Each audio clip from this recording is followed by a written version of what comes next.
الحمدللہ رب العالمین والصلاة والسلام علی رسولہ الکریم وعلی آلہ واصحابہ اجمعین الی یوم الدین اما بعد فاعوذ باللہ من الشیطان الرجیم بسم اللہ الرحمن الرحیم هل اتی علی الانسان حین من الدہر لم یکن شیئا مذکورا انا خلقنا الانسان من نطفۃ امشاج نبتلیہ فجعلناہ سمیعا بصیرا اِنَّا ہَدَيْنَاهُ السَّبِيلَ اِمَّا شَاكِرًا وَإِمَّا كَفُورًا صدق اللہ العظیم۔ محترم بزرگوں، بھائیوں، پیارے نوجوانوں اور قابل احترام بہنوں اور بیٹیوں، السلام علیکم ورحمۃ اللہ وبرکاتہ۔ مومن کے اوصاف قرآن کی روشنی میں اس عنوان پر ابھی چند باتیں آپ کے سامنے پیش کرنے کی میں جسارت کروں گا۔ یہ عنوان ایسا ہے جس پر بہت سی کتابیں لکھی گئیں اور سینکڑوں ہزاروں نہیں لاکھوں تقاریر کی گئیں، لیکن یہ عنوان ابھی تک تشنہ ہے، اس لیے کہ قرآن کریم جیسا انسان کو دیکھنا چاہتا ہے، قرآن کے آئینے میں جو مومن کی تصویر بنتی ہے،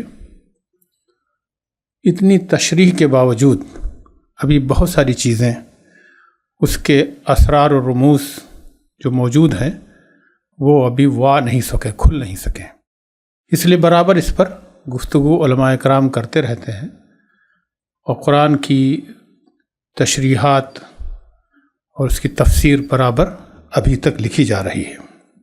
ہم سب کی زندگیوں کا بڑا خوش نصیبی کا پہلو یہ ہے کہ ہمیں اللہ تعالیٰ نے بغیر کسی کوشش کے ایمان کی دولت عطا فرمائی ہے۔ یہ اس کی بہت بڑی مہربانی ہے۔ اس نے ایمان کی دولت سے ہمیں سرفراز کیا ہے، اور قرآن جیسی نعمت بغیر کسی کوشش کے ہمیں ملی ہے۔ تھوڑی دیر کے لیے تصور کیجئے کہ اگر ہم کسی مسلمان گھر میں نہ پیدا ہوئے ہوتے تو اس نعمت سے کیسے محروم رہتے۔ بلکہ یہ بھی ہو سکتا ہے کہ جس طرح آج تک ہم دیکھتے ہیں کہ قرآن کی، اللہ کے رسول کی، اسلام کی توہین کرتے ہوئے نظر آتے ہیں، تو اس زمرے میں اگر نہ ہو تو لیکن اس سے استفادے کا کوئی موقع ہمیں نہیں تھا، الا یہ کہ اللہ تعالیٰ بعض لوگوں کو ہدایت دیتا ہے اور اپنی خاص مہربانی سے ان کو ایمان کی دولت عطا فرماتا ہے۔ تو یہ ایک بہت بڑی اللہ کی طرف سے ہم پر مہربانی ہے۔ آگے بڑھنے سے پہلے اور اوصاف بیان کرنے پہ قرآن نے جو مومن کے اوصاف بیان کیے ہیں، قرآن کے سلسلے میں دو باتیں میں پہلے عرض کروں گا۔ ایک بات تو یہ ہے کہ یہ قرآن کریم تمام انسانوں کے لیے ہے۔ اس میں نہ یہ عرب کے لیے ہے، نہ عجم کے لیے ہے، نہ امریکہ کے لیے ہے، بلکہ جو بھی اس کو پڑھے گا اس کو اس میں ہدایت ملے گی۔ اللہ تعالیٰ سب کا اللہ ہے۔ یہ جو توسع پیدا کرتا ہے قرآن پہلے دن سے، وہ ایک بہت بڑی قیمتی شے ہے۔ ایک وہ آدمی جو خدا کا ابھی تک انکار کر رہا ہوتا ہے لیکن قرآن پڑھتا ہے تو اس کی ہدایت ملتی ہے اس کو۔ بلکہ کوئی لمحہ ایسا نہیں ہے کہ انسان کو ہدایت نہ پا جائے اگر وہ قرآن کی طرف آتا ہے، اور وہ سب کے لیے اپنے دروازے کھولتا ہے۔ اللہ تعالیٰ بہت بڑا ہے، اس کا کلام بھی بہت بڑا ہے۔ اللہ تعالیٰ کی دنیا بہت بڑی ہے، بہت وسیع ہے، تو قرآن کی دنیا بھی بہت وسیع ہے۔ لیکن قرآن کی خوبی بھی یہ ہے کہ اگر قرآن، آپ اس کا تجربہ کر سکتے ہیں کہ قرآن میں اگر آپ قرآن کی طرف بڑھتے ہیں، پڑھتے ہیں، تلاوت کرتے ہیں، تو آپ کو اور زیادہ پڑھنے کی ہدایت ہی نہیں بلکہ آپ طلب پیدا ہوگی۔ لیکن قرآن بڑی غیور کتاب بھی ہے۔ اگر آپ اس کو پڑھنا چھوڑ دیجئے، آپ اندازہ کر لیجئے، کبھی تجربہ بھی کریے کہ اگر آپ تھوڑے دن تلاوت کرنا چھوڑ دیں، اس پر غور فکر کرنا چھوڑ دیں، تو قرآن بہت غیور، پھر آپ کو اس کی طرف توجہ نہیں ہوتی ہے۔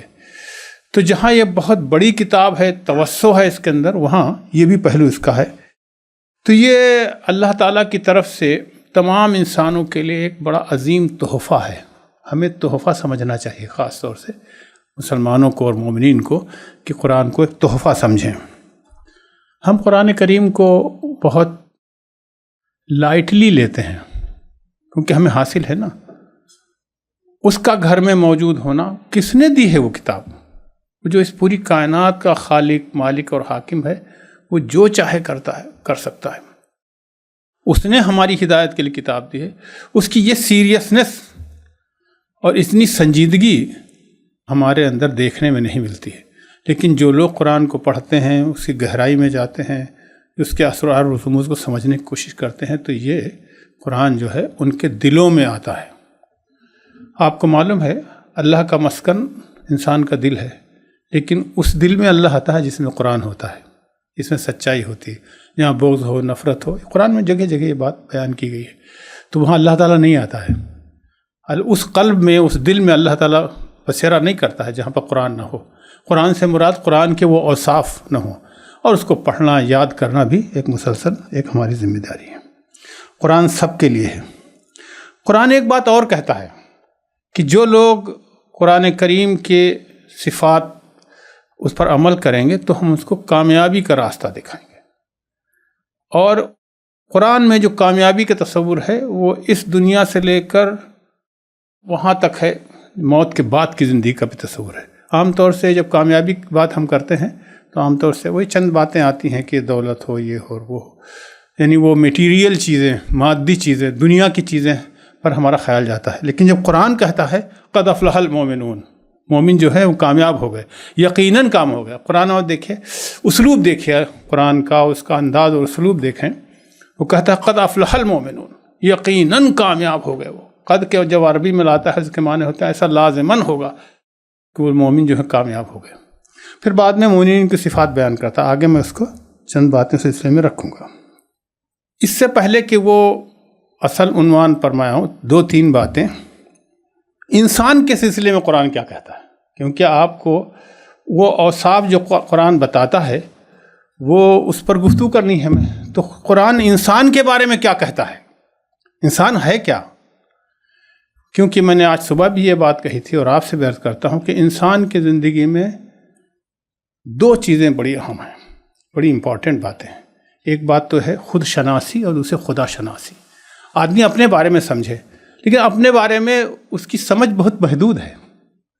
اس کو اگر اس کا رب جس نے اس کو بنایا ہے، اس کا خدا جس نے بنایا ہے، اگر وہ بتاتا ہے تو وہ صحیح بات ہوتی ہے.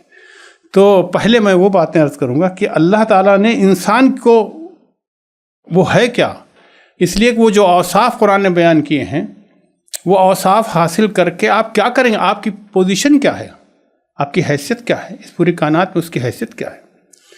تو قرآن کے مطالعے سے معلوم ہوتا ہے کہ اللہ تعالیٰ نے اس پوری کائنات میں سب سے زیادہ جس کو عزت دی ہے، سب سے جس کا احترام کیا ہے، اور اللہ کے بعد جس کا مرتبہ اور مقام سب سے اونچا ہے، وہ انسان ہے. اسی لیے وہ مسجود ملائک تھا، ملائکہ سے بھی کہا سجدہ کرو اس کا. اور اتنا ہی نہیں بلکہ آگے کہا قرآن کریم میں هو الذی جعلکم خلائف الارض ورفع بعضکم فوق بعض درجات لیبلوکم فیما آتاکم ان ربک سریع العقاب. اور ہم نے تمہیں اپنا خلیفہ بنایا ہے اور بعض لوگوں کو بعض لوگوں سے زیادہ دیا. آگے اس کی بیان کی ہے کہ اس کی مصلحت کیا ہے کہ بعض لوگوں کو بعض لوگوں سے زیادہ دیا ہے.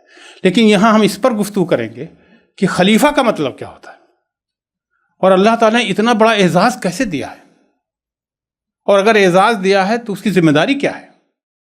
تو خلیفہ کے معنی ہوتے ہیں کہ بادشاہ اپنی جیسی، اور پوری کائنات کا بادشاہ ہے، بعض اپنی جیسی کچھ صفات دے کر اس کو کہیں ڈپیوٹ کرے، اس کو خلیفہ کہتے ہیں. پہلے جب یہاں برطانیہ کی حکومت تھی اس کو انگریزی میں وائس جرنٹ بھی کہتے ہیں. تو جب کوئی اس کا نمائندہ آتا تھا تو وائس جرنٹ ہوتا، یعنی اس کا نمائندہ یہاں آتا تھا تو اس کو وہی طاقت، وہی پاور دیے جاتے تھے جو اس کے اپنے ہوتے ہیں. تو اللہ تعالیٰ جب کسی کو خلیفہ بنا کے بھیجتا ہے تو اب دیکھیں یہیں سے وہ بات شروع ہوتی ہے کہ انسان مومن کی صفات کیا ہوتی ہیں. بعض صفات اس نے وہ دی ہیں جو خود اس کی اپنی صفات ہیں اللہ تعالیٰ نے.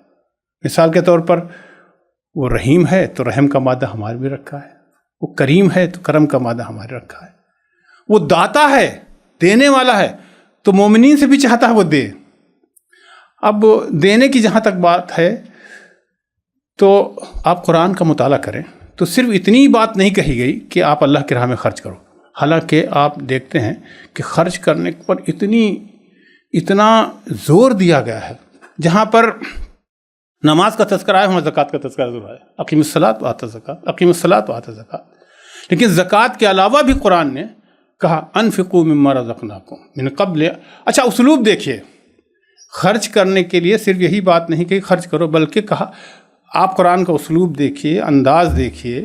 وہ کہتا ہے انفقوا مما رزقناکم من قبل ان یاتی احدکم الموت. خرچ کرو اللہ کی راہ میں اس سے پہلے کہ تمہیں موت آ جائے.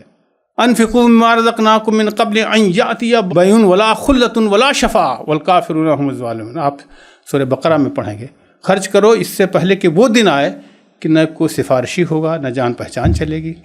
اب انداز دیکھیں تو یہ خرچ کرنے کے لیے کہا. داتا ہے نا وہ، تو وہ چاہتا ہے کہ اپنے بندے بھی داتا بنیں، دینے والے بنیں.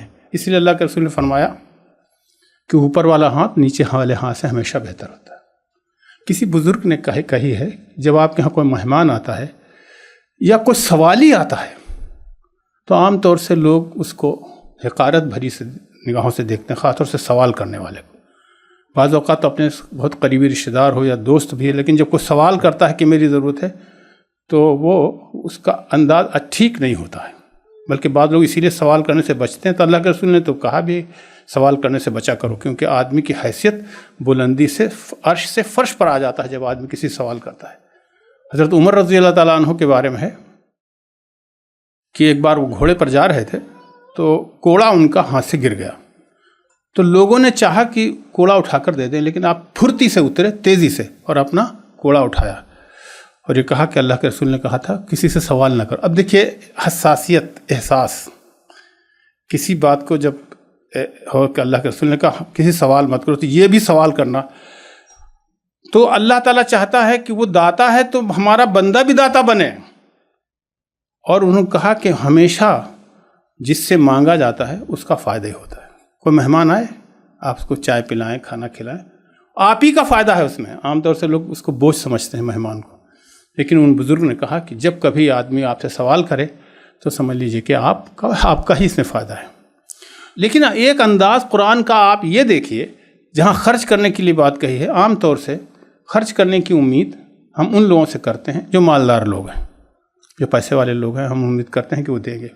لیکن قرآن نے یہ نہیں کہا کہ تم مالدار ہو تو خرچ کرو. کہا الذین ينفقون فی السراء والضراء والکاظمین الغیظ والعافین عن الناس واللہ یحب المحسنین. اب یہ قرآن کا اسلوب دیکھیے آپ. کہا کہ اللہ کی راہ میں خرچ کرو چاہے تم تنگ دست ہو یا تمہارے پاس کشادہ دستی ہو، یعنی چاہے مالدار ہو تو غریب ہو، دونوں صورتوں میں خرچ کرو. الذین ينفقون فی السراء والضراء. اب مالدار کے لیے تو کہا جا سکتا ہے، لیکن غریب آدمی سے خرچ کرنے کے لیے کیوں کہا گیا؟ یہ اسی لیے کہا گیا کہ ایک اپنی کمائی کے لحاظ سے وہ داتا والی جو پوزیشن ہے، دینے والی جو پوزیشن ہے، وہ مجروح نہ ہونے پائے. میں نے اسی لیے شروع میں بات کہی تھی کہ قرآن کا جو اسلوب ہے، جو انداز ہے، جو اس کے اسرار و رموز ہیں، اس پر کتنی باتیں کہی گئی ہیں اب تک، لیکن آپ ابھی تک مکمل نہیں ہوئے. وہ صرف اس لیے ہے نفسیاتی طور پر جو دینے میں خوشی ہوتی، کیونکہ جب آدمی دیتا ہے تو اللہ سے بہت قریب ہوتا ہے. آپ دیکھیں جو صفات اللہ کی ہیں ان صفات کو سامنے رکھ کر اگر آپ عمل کرتے ہیں تو قرب الہی کا ایک ذریعہ ہے. اس لیے صدقہ جو ہے قرب الہی کا ایک ذریعہ ہے. تو کہا کہ خرچ کرو. اب ایک آدمی مزدور ہے، بیچارہ 100 روپے کماتا ہے، لیکن اگر 100 روپے میں وہ 2 روپے خرچ کرنے کا ارادہ کر لیتا ہے، 2 روپے، تو اللہ کے نزدیک تو اگر ایک آدمی ارب پتی ہے اور 1 کروڑ روپے خرچ ہوتا ہے تو 2 روپے اس کے اوپر بھاری ہوتے ہیں، کیونکہ وہ پہلے دن سے اللہ کے اس پر عمل کرنا چاہتا ہے. تو کہا الذین ينفقون فی السراء والضراء، دونوں صورتوں میں خرچ کرنے کی بات ہے. تو وہ داتا ہے، وہ دے گا. تو اللہ تعالیٰ نے اس کو خلیفہ کی جو حیثیت دی ہے وہ بہت اونچا مقام ہے. اچھا یہی بات یہاں خلیفہ کہا گیا ہے. آگے تو بہت اس کی تفصیلات ہیں کہ ہم نے بعض لوگوں کو زیادہ دیا ہے. الذین ينفقون والذی جعلکم خلائف الارض ورفع بعضکم فوق بعض درجات لیبلو. اب یہاں پر بھی یہ بات آئی ہے، بعض لوگوں کو بعض لوگوں سے زیادہ دیا ہے، ہم نے دیا ہے تاکہ ان کو آزمائیں دیکھ کر کے. رفع بعضکم فوق بعض لیبلوکم فیما آتاکم، تاکہ ان کو آزمائے دے کر جو ہم نے ان کو. اب آپ دیکھیں آزمائش عام طور سے لوگ سمجھتے ہیں کہ تب ہوتی ہے کہ غربت ہو یا بیماری ہو یا پریشانی ہو یا، لیکن کبھی کبھی خوشحالی دے کر بھی اللہ تعالیٰ آزماتا ہے. اس لیے کہا گیا کہ کبھی تاج سر پر رکھ کر اللہ تعالیٰ آزماتا ہے اور کبھی غربت دے کر، بیماری دے کر بھی اللہ آزماتا ہے، تم کیسے عمل کرتے ہو. تو اللہ تعالیٰ نے اس کا اونچا مقام رکھا ہے خلیفہ. تو یہ پوزیشن بھی ہماری سمجھ میں آنی چاہیے. اس کی حیثیت، انسان کی حیثیت، ابھی میں نے جو آیت پڑھی تھی اس میں دیکھیے، اس نے کہا حل اتی علی الانسان حین من الدہر لم یکن شیئا مذکورا. انسان پر ایک بہت بڑا وقت ایسا، یہ حیثیت یاد رکھنے کی ضرورت ہے. ایک قرآن کی اس مور میں یہ اپنی حیثیت یاد رکھنے کی ضرورت ہے. ایک پروفیسر صاحب، ان کا انتقال ہو گیا، لکھنؤ میں تھے، پھر بعد میں وہاں وائس چانسلر بھی ہوئے ہیں آگرہ یونیورسٹی کے. مزمل صاحب ہیں، ان کا بہت سی کتابیں انہوں نے لکھی ہیں.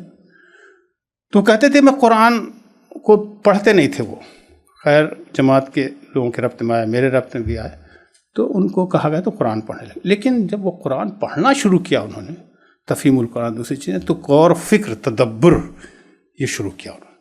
جب شروع کیا تو آپ جانتے ہیں کہ پڑھا لکھا آدمی ہے، وہ ریسرچ اسکالر بھی رہے، وہ جو قرآن سے ڈھونڈ کر ہیرے موتی نکالتے تھے. تو انہوں نے یہ آیت جب پڑھی، مجھ سے بھی اس کا تذکرہ کیا، کہا میں نے قرآن پڑھا تو اس میں بڑی سمپل سی باتیں ہیں، سادہ سی باتیں ہیں جو آدمی کی سمجھ میں آتی ہیں. کہا کہ تم اللہ کے راہ میں خرچ کرو، سمجھ میں آتی ہے بات. نماز پڑھو، سمجھ میں آتی ہے. روزہ رکھو، سمجھ میں آتی ہے بات. اور بہت ساری باتیں کہا، بہت سمپل سی بات. لیکن کچھ باتیں ایسی ہیں کہ جس پر کتابیں لکھی جائیں، اگر اتنی گہرائی ہے، اتنی گہرائی ہے. تو یہ آیت وہ پڑھتے تھے. کہا کہ وہ اللہ تعالیٰ کہہ رہا ہے تمہارے اوپر ایک بڑا وقت ایسا گزرا ہے کہ تم قابل قدر چیز ہی نہیں تھے. آدمی جب پیدا ہوتا ہے یا پیدائش کے پہلے اس کی کیا حیثیت ہوتی ہے. پیدائش کے پہلے کا تذکرہ بھی قرآن سورہ المؤمنون نے کیا ہے، اور یہ کہا ہے کہ تم تو پانی کا قطرہ تھے، پھر ہم نے تمہیں ایک جگہ ٹھہرایا، پھر گوشت چڑھایا، پھر یہ ہوا، پھر یہ ہوا، اور پھر تم ایک بڑی چیز بن گئے. یہ سب باتیں کیوں کہی گئیں؟ کہا آپ اس پر جتنا غور کر لیجئے. ایک آدمی جو بالکل پانی کا قطرہ تھا، پھر جب پیدا ہوا تو کوئی بڑی چیز نہیں تھا، اور میری عمر 60 سال ہے، 65 سال ہے، اور ہم 70 سال پہلے کہاں تھے ہمیں خود نہیں معلوم ہے. ہم عدم سے وجود میں لایا ہے ہمیں. تو کہا اس کی یہ حیثیت اپنی یاد رکھ. جو لوگ تھوڑا پا کر، تھوڑا علم، تھوڑی دولت، تھوڑی شہرت پا کر کبر میں مبتلا ہوتے ہیں، ان کے لیے بہت بڑی چیز ہے. اس کے لیے فلسفے ہو سکتے ہیں کہ بھائی آدمی کیسے پیدا ہو گیا. اب یہ بہت ساروں نے لکھا ہے کہ آدمی کا جنم کیسے ہوا، پیدائش کیسے ہوئی، اس کی آنکھیں کیسے بنی، اس کا دل کیسے بنا. اس کا دل، جب آپ پیدائش کا تذکرہ کریں تو یہ ساری چیزیں آتی ہیں تو حیرت زدہ رہ جاتا ہے.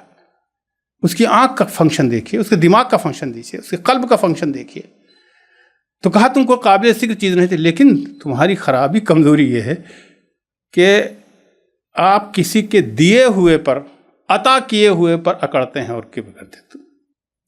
ذرا سا کچھ مل جاتا آدمی اکڑ کر بات کرتا ہے، ذرا خوشحالی تو بے پرواہ ہو جاتا ہے. خود اپنے لوگوں سے بے پرواہ، خدا سے بھی بے پرواہ ہو جاتا ہے. جس نے اس کو بنایا ہے اس سے بھی بے پرواہ ہو جاتا ہے. تو کہا اپنی حیثیت یاد رکھنے کی ضرورت ہے. ابتدا انسان کی کیسی ہوئی، قرآن نے ایک بڑے لطیف انداز میں بتایا گیا ہے.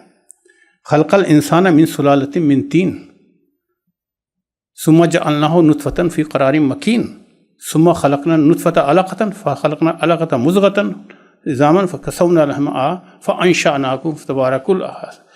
پھر ہم نے تمہیں کوئی دوسری چیز بنا کر کھڑا کیا، فتبارک اللہ احسن الخالقین، کہ تم ایسے سے بنے. پھر تم، اللہ نے کیسی صورت پر، بہترین صورت پر تمہیں بنایا. آدمی اگر پہلے 4 پائے کا دیکھتا جانور تو کہتا اگر 2 پائے سے کیسے چلے گا، لیکن آپ 2 پیر سے چل رہے ہیں، بغیر پیر کے بھی چلتے ہیں لوگ. اللہ تعالیٰ کو چلانا ہے. تو کہا کہ احسن الخالقین، بہت بہترین خلق کیا ہے ہم نے.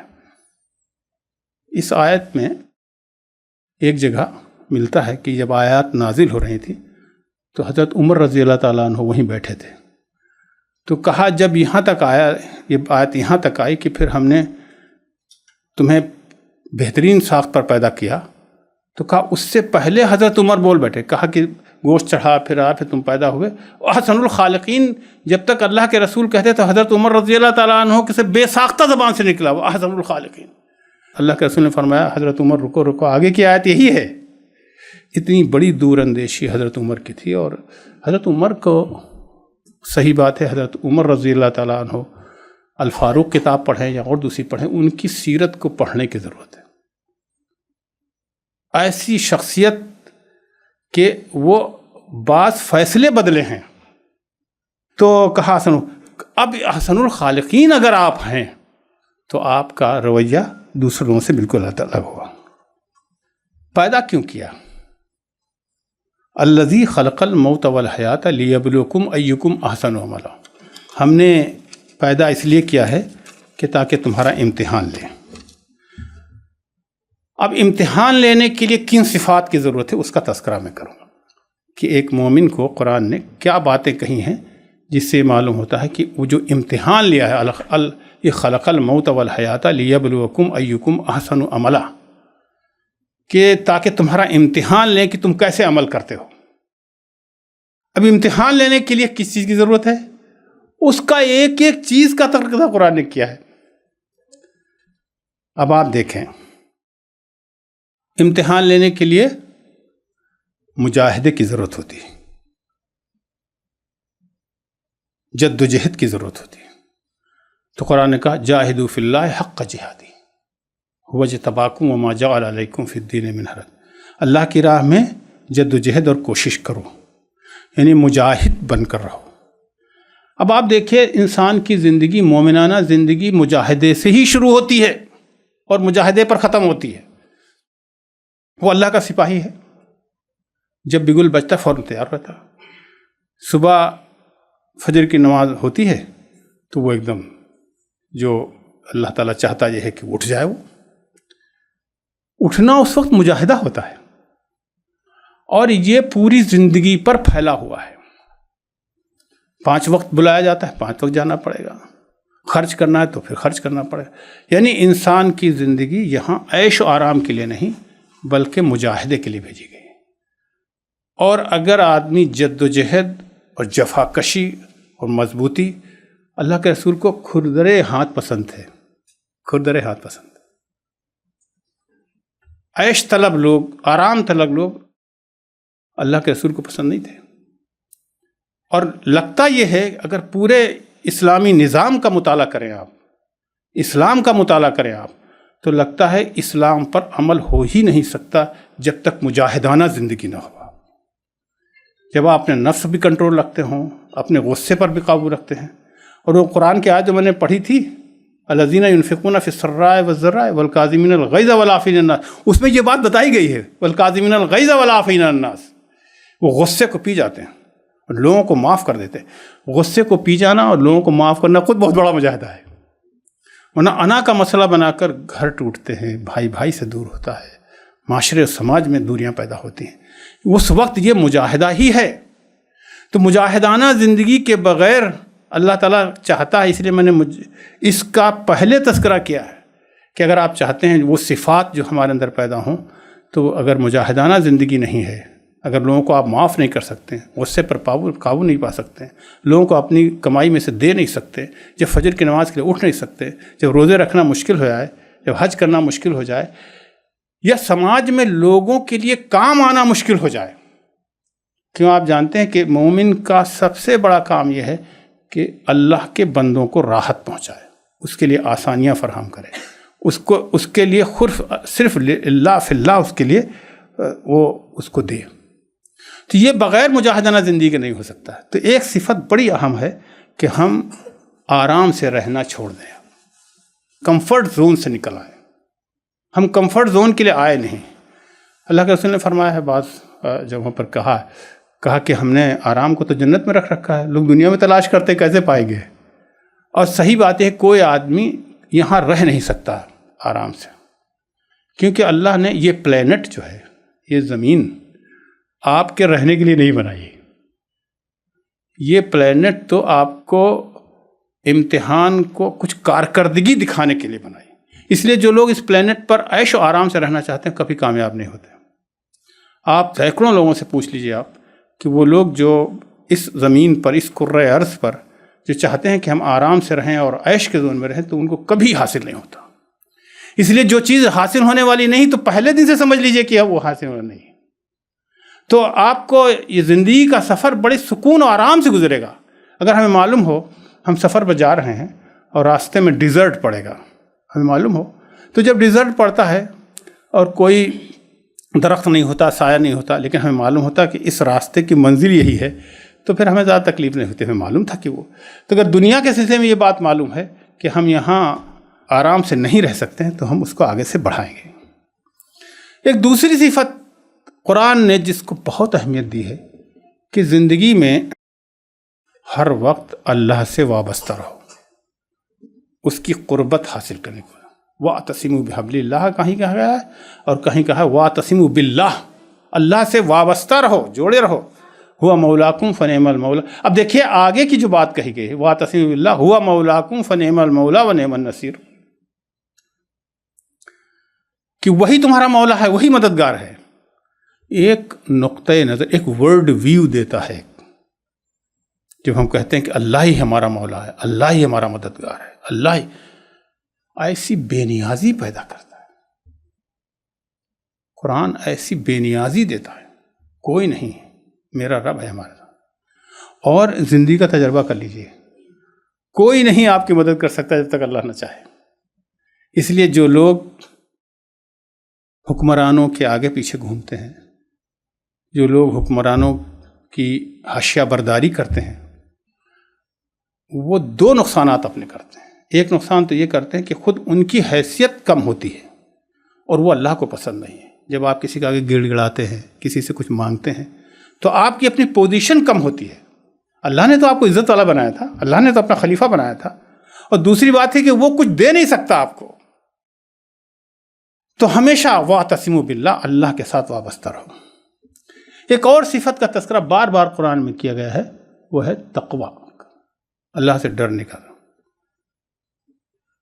یا ایھا الذین آمنوا اتقوا اللہ حق تقاتہ ولا تموتن الا وانتم مسلمون۔ اب دیکھیں قرآن کی آیت نکاح کے موقع پر پڑھی جاتی ہے، آیت خوشی کا موقع ہوتا ہے، لیکن اس کے بعد بھی یہ آیت قرآن کی پڑھی جاتی ہے۔ یا ایھا الذین آمنوا، اے لوگوں جو ایمان لائے ہو، اللہ سے ڈرتے رہو۔ واعتصموا حق، اور جیسا ڈرنے کا حق ہے، اب یہ اتنی گہرائی ہے اس کے اندر۔ آمنوا اتقوا اللہ پر بات ختم ہو رہی تھی، حق تقاتہ ہی کیوں کہا گیا؟ اس لیے قرآن کے اسلوب جو ہے، اس کا انداز جو ہے، وہ خود بہت سارے معنی رکھتا ہے، بہت سارے پیغامات رکھتا ہے۔ ولا تموتن الا وانتم مسلمون، کہ جب تک موت نہ آئے تب تک آپ ایمان پر قائم رہیے۔ تو اس لیے تقوی کو بہت زیادہ اہمیت دی گئی۔ زین العابدین، امام زین العابدین کی ایک کتاب ہے جس میں دعائیں، ان کی بڑی اہم دعائیں ہیں اس میں، تو اس میں ایک دعا یہ بھی ہے، جب دیکھیں اللہ کا تقوی اگر ہوتا ہے تو آدمی اطمینان ہوتا ہے، قلب، میرا رب تو میرے قریب ہے، ان اللہ معنا، وہ ہمارے ساتھ ہے، تو اس کا دل بہت مطمئن رہتا ہے۔ تو انہوں نے اپنی دعا میں کہا ہے، اے پروردگار مجھے کج اندیشیوں سے بچا لے اور اپنے اوپر بھروسہ کرنے کی توفیق عطا فرما۔ آدمی جو ہے اپنے اس کے اوپر بھروسہ کرنے کی جو ہے، وہ جو خوبی ہے آدمی کو عزت والا بناتی ہے، اس کو ایلیویشن اس کا ہوتا ہے، عزت و احترام میں اضافہ ہوتا ہے۔ تقوی جو ہے صرف آپ کو ظاہری فائدہ نہیں، بلکہ آپ کی پریسٹیج کو، آپ کے وقار کو، آپ کی عزت کو بلند کرتا ہے۔ تقوی عام طور سے تقوی کا لفظ اتنا بولا جاتا ہے کہ اس کی معنویت ختم ہوتی جا رہی ہے، لیکن یہ تو آپ کے عزت اور احترام میں اضافہ کرتا ہے۔ جب وہ آدمی خدا سے ڈرتا ہے اور کسی سے پھر نہیں ڈرتا، تو اس کا طرز زندگی، اس کی زندگی کے چلت پھرت بالکل دوسری طرح کے ہوتے ہیں۔ تو اللہ سے ڈرنا ایک بڑی صفت بیان کی گئی۔ ایک صفت اخلاص کو بہت بیان کیا گیا ہے، انما نطعمکم لوجہ اللہ لا نرید منکم جزاء ولا شکورا۔ ہم تمہیں کھلاتے پلاتے ہیں، ہم تمہاری مدد کرتے ہیں، ہم تمہارے کام آتے ہیں، لوجہ اللہ کرتے ہیں۔ یہ لوجہ اللہ جو ہے، اور قرآن میں ایک جگہ دوسری اور کہا گیا ہے، وَلَئِن قُتِلْتُمْ فِي سَبِيلِ اللَّهِ أَوْ مُتُّمْ اگر تم اللہ کی راہ میں مارے جاؤ، اللہ کی راہ میں مارے جاؤ یا تمہیں موت آ جائے، تو اللہ کی مغفرت اور رحمت جو تمہارا انتظار کر رہی ہے وہ اس سے بہت اچھی لوگ ہے جو دنیا دار لوگ سمجھتے ہیں۔ دونوں جگہوں پر اخلاص کو بڑی اہمیت دی گئی ہے۔ مخلص آدمی، ہم کسی کو کچھ دیتے ہیں، کسی کا مدد کرتے ہیں، تعاون کرتے ہیں، ہم سوچتے ہیں کہ وہ ہمارا احسان مند ہو، اور اگر احسان مند نہیں ہوتا ہے وہ، تو پھر ہم احسان جتاتے ہیں اس کے اوپر۔ اور کئی بار تو یہ ہوتا ہے کہ ہم اس کو توہین و بے عزتی بھی کرتے ہیں اس کی، سب کے سامنے، تم وہ ہو جو بھوکے مرتے تھے تو ہم نے کیا۔ جتنا رف آدمی ہوگا، جتنا اور پڑھا لکھا آدمی دوسرے انداز سے، لیکن یہ جو احسان اگر اللہ کے لیے کیا تھا تو مل چکا جو کچھ ملنا تھا، اس کا ثواب تو آپ کو مل چکا۔ اب وہ آپ کا احسان مانے نہ مانے، اسے ماننا چاہیے احسان۔ حل جزاء الاحسان الا الاحسان، احسان کا بدلہ احسان ہے، یہ تو اس کے اوپر ہے۔ لیکن اگر وہ احسان نہ مانے، لیکن آپ نے تو اللہ کے لیے کیا تھا، تو اخلاص ایسا ہو جو صرف اللہ سے انعام کا طلبگار ہو۔ ابھی میں اور آگے بتاؤں گا، ایک مجاہدہ، اللہ سے وابستگی، تقوی، اخلاص۔ اب ان پر آپ آتے جائیے اور اپنی زندگی کو بدلتے ہوئے دیکھیں گے، آپ اپنی زندگی پرسکون ہوتے ہوئے دیکھیں گے۔ تو یہ جیسے ہی آپ اس سے اوپر اٹھ جاتے ہیں کہ آپ کو کوئی تعریف کرے یا نہ کرے، ہمیں یہ کام کرنا ہے، آپ بلند ہوتے چلے آتے ہیں۔ اور بلندی جو ہے آدمی کو بہت سکون بھی بخشتی ہے اور اللہ سے قرب بخشتا ہے۔ اللہ بڑا ہے، تو ہم جب بلندی اس کی اوصاف کی وجہ سے پاتے ہیں تو اللہ سے وابستگی ہوتی چلی جاتی ہے۔ یہ کچھ اسپریچول یا روحانی ہی باتیں نہیں ہیں، صحیح بات، روحانی باتیں بھی ہیں، ہمیں روحانیت کی بھی ضرورت ہے اور اللہ سے قرب کی بھی ضرورت ہے۔ تو یہ آدمی کو اس کے وقار کو بڑھاتی، طاقت دیتی ہیں اس کو، تو اخلاص کی بہت ضرورت ہے۔ اللہ کو سخی بہت پسند ہے، سخاوت۔ سخاوت کے معنی عام طور سے یہ لیتے ہیں کہ جیسے اللہ کے راہ میں خرچ کریں، وہ بھی ہے، لیکن سخی کے معنی ہوتے ہیں جو وسیع القلب ہو، جو دل کا بڑا ہو، جو اس کے مقابلے میں بخیل ہوتا ہے۔ بخیل جو ہے دل کا تنگ ہوتا ہے، ومن یوق شح نفسہ فاولئک هم المفلحون۔ تو کہا سخی جو ہے وہ دل کا بڑا ہوتا ہے۔ سخی پیسے بھی دیتا ہے جس کی ضرورت ہوتی، لوگوں کی تعریف بھی کرتا ہے اگر کسی نے کوئی اچھا کام کیا ہے، لیکن بخیل آدمی جو ہے، جو تنگ دل ہے، وہ کسی کی تعریف کرنا بھی پسند نہیں کرتا۔ یہ عجیب سی دیکھیے بیماریاں طرح کی ہوتی، کئی طرح کی ہیں، لیکن قلب کی بیماری جو ہے وہ فزیکل بیماری سے زیادہ خطرناک ہوتی ہے۔ جس قلب میں تنگی ہو، جس میں بغض ہو، کینہ ہو، حسد ہو، وہ آدمی سخی نہیں ہو سکتا۔ سخی تو وہ ہے کہ جو اللہ کے راہ میں خرچ بھی کرتا ہے اور اللہ کے دل کھول کر، اس کا دل بہت بڑا ہوتا ہے۔ وہ ان لوگوں کی بھی مدد کرتا ہے جو اس کا عزت نہیں کرتے ہیں، وہ ان لوگوں کو کس سے جڑتا ہے جو اس سے نہیں جڑتے ہیں، تو بہت بڑا ہے نا۔ تو اللہ کے قرب ہے نا، اور اللہ جو ہے ان لوگوں کو بھی رزق دیتا ہے جو اس کا انکار کرتے ہیں، بلکہ اس کو بھی دیتا ہے جو اس کو برا بھلا کہتے ہیں، اور ان کو بھی دیتا ہے جو اس کے ماننے والے ہوتے ہیں۔ تو یہ جو بلندی ہے، جو سخاوت ہے، وہ دل کا بہت بڑا بناتی ہے آدمی کو۔ اور اسی لیے حدیث میں آتا ہے السخی قریب من اللہ، اللہ سے قریب ہوتا ہے۔ السقی قریب من الناس، انسانوں کے قریب ہوتا ہے۔ جو سخی آدمی ہوتا ہے، جو بڑے دل کا ہوتا ہے، اللہ سے بھی قریب ہوتا ہے، انسانوں سے بھی قریب ہوتا ہے۔ اور کہا بدیع من، اور دوزخ سے دور ہوتا ہے۔ اور بخیل کے بارے میں آیا البخیل، اللہ سے دور، انسانوں سے دور، قریب من النار، دوزخ سے قریب ہوتا ہے۔ اب دیکھیں بخالت کو ہم بہت معمولی بات سمجھتے ہیں کہ کنجوس ہے، لیکن اللہ کے نزدیک اتنی بڑی برائی ہے۔ سب کچھ ہوتے ہوئے بھی بخیل آدمی جو ہوتا ہے، نہ اپنے اوپر خرچ کرتا ہے، نہ خاندان والوں پر خرچ کرتا ہے، نہ ضرورت مندوں کو دیتا ہے، بلکہ سینت سینت کر رکھتا ہے، پھر چھوڑ کر یہاں چلا جاتا ہے۔ کسی نے کہا بخیل کے ہاں اگر دعوت میں جائیے، وہ کھانے پر بلاتا ہے نا، تو مہمان بھوکا جاتا ہے، کھانا پھر پھینکا جاتا ہے، کیونکہ وہ اس کا دل ہی نہیں ہوتا ہے کہ وہ لوگوں کو۔ تو سخاوت جو ہے وہ اللہ تعالیٰ کو بہت پسند ہے، بڑے دل کا ہونا بہت پسند ہے۔ تو بڑا دل کا ہونا بھی ایک بڑی وجہ۔ امانت داری، یہ بھی اللہ کو بہت پسند ہے. والذین هم لاماناتہم وعہدہم راعون. قرآن میں آیا ہے کہ وہ لوگ ہوتے ہیں وہ امانت دار ہوتے ہیں. اب امانت داری جو ہے یہ ایک صفت ہے. اس کے معنی ہم یہ سمجھتے ہیں کہ جیسے کسی پاس ہم کوئی چیز پیسے رکھوائیں یا چیز رکھائیں وہ ہمیں وقت پر واپس کر دے. لیکن امانت داری صرف اتنا ہی نہیں ہے. امانت داری ایک مومن کی صفت ہے. اس کے معنی یہ ہوتے ہیں کہ اپنی نیکیوں کی حفاظت کرتا ہے. اماناتہم وعہدہم راعون. وہ نمازوں کو ضائع نہیں ہونے دیتا. وہ کوئی راز کی بات اگر بتائے تو راز میں رکھتا ہے. یہ بھی امانت داری ہے. اللہ کے رسول نے فرمایا کہ آپ کے پاس کوئی تنہائی میں آئے اور کوئی بات کہے اور ادھر ادھر دیکھنے لگے، اس کا مطلب وہ جو بات کہنے والا ہے وہ راز کی کوئی بات ہے. تو کہا چاہے وہ کہے نہ کہے تو جو بات اس نے کہی ہے وہ کسی کو افشا نہیں کرنا چاہیے آپ کو. یہ بھی امانت، وہ اس کی امانت ہو گئی. امانت کا ایک تصور یہ بھی ہے کہ وہ کوئی مشورہ مانگے آپ سے. آپ کو آتے ہیں نا لوگ کہتے ہیں تو اگر کوئی مشورہ مانگے تو اس کو صحیح مشورہ دینے کی ضرورت ہے. ایسا نہ ہو تو اگر صحیح مشورہ یہ بھی امانت ہے. یہ میں چند باتیں قرآن سے میں نے نکالی تھی. لیکن قرآن کے بعض آیات ایسی ہیں جس میں تسلسل کے ساتھ بعض صفات کا تذکرہ ہے. تو میں 2 جگہ سے اس کا تذکرہ کرنے والا ہوں. ایک آیت میں پڑھ رہا تھا تو اچانک میرے سورہ توبہ کی میرے سامنے آئی. تو جیسے نہیں ہوتا کہ جیسے کوئی چیز حاصل مل گئی ہو. ارے بھائی ایک ہی جگہ پر اللہ تعالیٰ نے اتنی صفات بیان کی.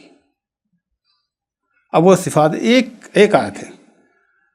مومن کا جہاں تذکرہ آیا ہے اس کے فوراً بعد اللہ تعالیٰ فرماتا التائبون العابدون الحامدون السائحون الراکعون الساجدون الآمرون بالمعروف والناہون عن المنکر والحافظون لحدود اللہ وبشر المؤمنین. ایک آیت ہے اور مومن کی پوری زندگی اس میں سمیٹ دی گئی ہے کہ وہ کیسا ہوتا ہے. قرآن کے بارے میں ایک صاحب نے کہا یہ آئینہ ہے. اس آئینے میں اپنی تصویر دیکھا کرو. اور مولانا محمد فاروق خان صاحب تو بڑے رائٹر بھی تھے اور فلسفی بھی تھے.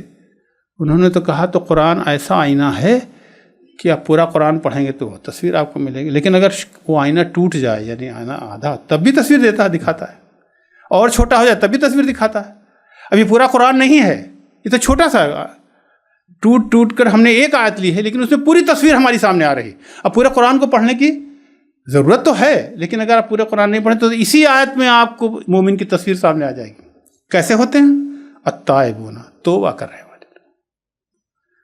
اب اس پر اگر ہم گفتگو کریں کہ توبہ کرنے والے کون ہوتے ہیں تو خود اس کے لیے بہت وقت چاہیے، کتابیں چاہیے، تقریریں چاہیے. توبہ کون لوگ کرتے ہیں؟ مومن بندوں کے بارے میں کہا کہ وہ تائبون ہوتے ہیں، وہ توبہ کرتے رہتے ہیں. تائبون کا مطلب ہوتا ہے توبہ کرنا، یعنی تو وہ لوگ کرتے ہیں جن کو اپنی غلطیوں کا احساس ہوتا ہے، جو اپنا احتساب کرتے ہیں، اٹھتے بیٹھتے چلتے پھرتے تجارت کرتے، اپنے رشتہ داروں سے ملتے، ہر وقت اپنی زبان کہاں ہم نے غلط استعمال کی، کس پر چوٹ لگائی، کس کو طنز کر دیا. قرآن نے کہا آمنوا اجتنبوا کثیرا من الظن ان بعض الظن اثم. تم کسی کو ظن میں نہ پڑھو اور کسی کی چغلی مت کرو. تو اب اگر تائبون ہے تو وہ آدمی اپنا احتساب کرتا ہوگا. ہماری سب سے بڑی کمزوری ہے کہ ہم اپنا احتساب نہیں کرتے، ہم اپنے کو نہیں دیکھتے اور پھر اپنے سے دور ہوتے چلے جاتے ہیں. تائبون جو ہے انسان کو انسان سے قریب رکھتا ہے. توبہ کرنے والے لوگ جو ہے وہ آدمی کو اس سے اپنے قریب رکھتا ہے. مولانا فاروق خان صاحب کا میں نے تذکرہ کیا، انہی کا ایک شعر سن، وہ شاعر بھی تھے، ان کا شعر سنیے. کہیں ایسا نہ ہو خود دور میں اپنے سے ہو جاؤں، کہیں ایسا نہ ہو خود دور میں اپنے سے ہو جاؤں، میری ہستی کے ہنگاموں میں کچھ تنہائیاں رکھ دو. تائبون جو ہوتا ہے وہ تنہائی میں اپنا احتساب کرتا ہے، اکیلے میں بیٹھ کر خلوت میں بیٹھتا ہے. خلوت میں بیٹھ کر کہتے ہیں بھائی ہم سے کیا غلطی ہو گئی تھی اور اپنی کمزوریوں غلطیوں پر زیادہ نگاہ رکھتا ہے. تو تائبون کا مطلب ایک تائبون جو توبہ کرنے والے ہوتے ہیں پورا فلسفہ ہے یہ.